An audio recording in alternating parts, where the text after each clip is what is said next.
নমস্কাৰ মই সূৰ্য শইকীয়া আপোনালোকে চাই আছে লেংডন বাতৰি আপোনাৰ যদি কিবা বদ অভ্যাস আছে তেন্তে বদ অভ্যাসসমূহ আজিয়েই ত্যাগ কৰক অন্যথা আপোনাৰ একমাত্ৰ ঠিকনা হ'ব জেল বিধানসভাৰ অধ্যক্ষ ৰঞ্জিত কুমাৰ দাসে সকলোকে এক প্ৰকাৰৰ মুকলিকৈ ভাবুকি দিয়া পৰিলক্ষিত হৈছে যি সকল লোকৰ বদ অভ্যাস আছে সেই বদ অভ্যাসসমূহ আজিয়েই ত্যাগ কৰিব লাগিব চৰকাৰী কৰ্মচাৰী আৰক্ষী বিষয়া বন বিভাগৰ লোক আনকি সাধাৰণ নাগৰিকেও বদ অভ্যাস ত্যাগ কৰিব লাগিব সুৰাপান ঘুষখোৰ বিষয়া লগতে জুৱাৰ প্ৰতি আসক্ত লোকসকলৰ বাবে এক প্ৰকাৰৰ ভাবুকি দিছে ৰঞ্জিত কুমাৰ দাসে কৈছে যে আপোনালোকে যদি বদ অভ্যাস ত্যাগ কৰিব নোৱাৰে তেন্তে আপোনালোক যাব লাগিব জেললৈ বিধানসভাৰ কাঠগড়াত থিয় কৰাই তেওঁলোকক প্ৰশ্ন কৰিব ৰঞ্জিত কুমাৰ দাসে এই কথা উল্লেখ কৰিছে যে যদি কোনো আৰক্ষী বিষয়াৰ বদ অভ্যাস আছে তেন্তে সেই আৰক্ষী বিষয়া যদি বদ অভ্যাস ত্যাগ কৰিব নোৱাৰে তেন্তে তেওঁলোকে চাকৰি ত্যাগ কৰক আনহাতে বন বিভাগৰ লোকসকলক উদ্দেশ্যিও ৰঞ্জিত কুমাৰ দাসে কৈছে যে আপোনালোকৰ যদি কিবা বদ অভ্যাস আছে সেই বদ অভ্যাস ত্যাগ কৰক চৰকাৰী বিষয়া কৰ্মচাৰীৰ প্ৰতি যদি বক্ৰ পথেৰে ধন লোৱাৰ অভ্যাস আছে সেই অভ্যাস আপোনালোকে ত্যাগ কৰক অন্যথা আপোনালোকৰ একমাত্ৰ ঠিকনা হ'ব জেল ৰঞ্জিত কুমাৰ দাসে বিধানসভাৰ অধ্যক্ষ পদত অধিষ্ঠিত হোৱাৰ পাছতেই এইবাৰ এখন সভাত মুকলিকৈ এক প্ৰকাৰৰ বদ অভ্যাস থকা লোকসকলক ভাবুকি দিছে লগতে সুৰাৰ সন্দৰ্ভতো ৰঞ্জিত কুমাৰ দাসে মন্তব্য কৰা পৰিলক্ষিত হৈছে অবৈধ চুলাই মদৰ ঘাটিৰ সন্দৰ্ভত ৰঞ্জিত কুমাৰ দাসে মন্তব্য কৰি কৈছে যে অবৈধ চুলাই মদৰ বাবে একাংশ সৰু যুৱক ইতিমধ্যে কম বয়সতে এই সংসাৰৰ পৰা যাবলগীয়া হৈছে যাৰ ফলত একাংশ মহিলা কম বয়সতে বিধবা হ'বলগীয়া হৈছে বগা সাজ পিন্ধিবলগীয়া হৈছে গতিকে এই সকলো বদ অভ্যাসবিলাক যদি ত্যাগ নকৰে তেন্তে প্ৰত্যেকগৰাকী বদ অভ্যাস থকা ব্যক্তিক এজনকৈ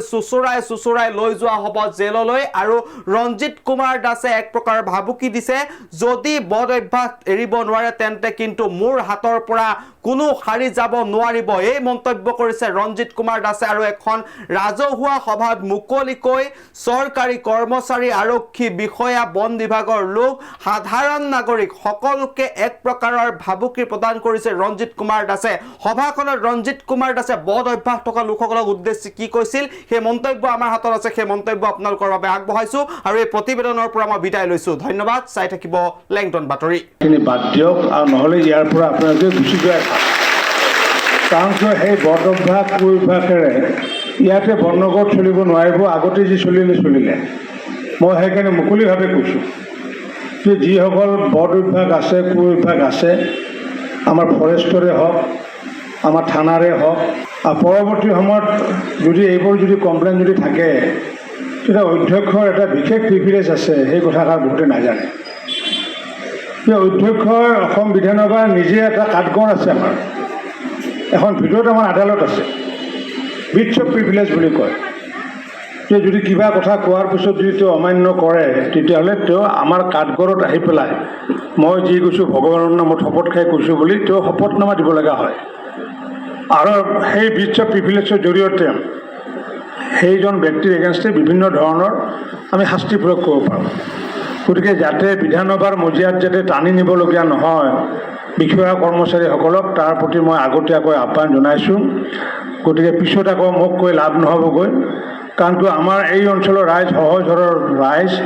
মাটিৰ কামতে হওক বিভিন্ন কামতে যেতিয়া যায় বিষয়া কৰ্মচাৰী তাত যায়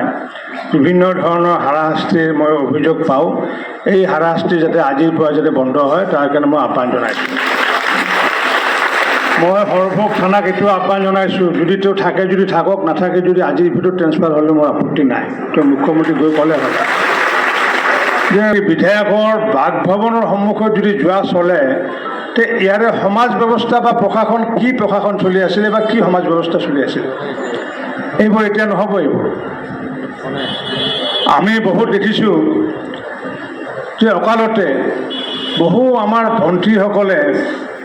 অকালতে বিধৱা হ'বলগীয়া হৈছে ইয়াতে আৰু অকালতে বিধৱা হ'বলগীয়া হোৱাৰ তাৰ মূল এটা কাৰণ হৈছে কি যে আমি স্থানীয়ভাৱে যিসমূহ ইয়াতে চুলাই নিৰ্মাণ কৰা হয় ইউৰিয়া প্ৰয়োগ কৰি পেলাই যাৰ কাৰণে বহু ল'ৰাৰ লিভাৰ চিৰচিছ হৈছে আৰু সেই লিভাৰ চিৰচিছ হোৱাৰ ফলস্বৰূপে বহু ল'ৰা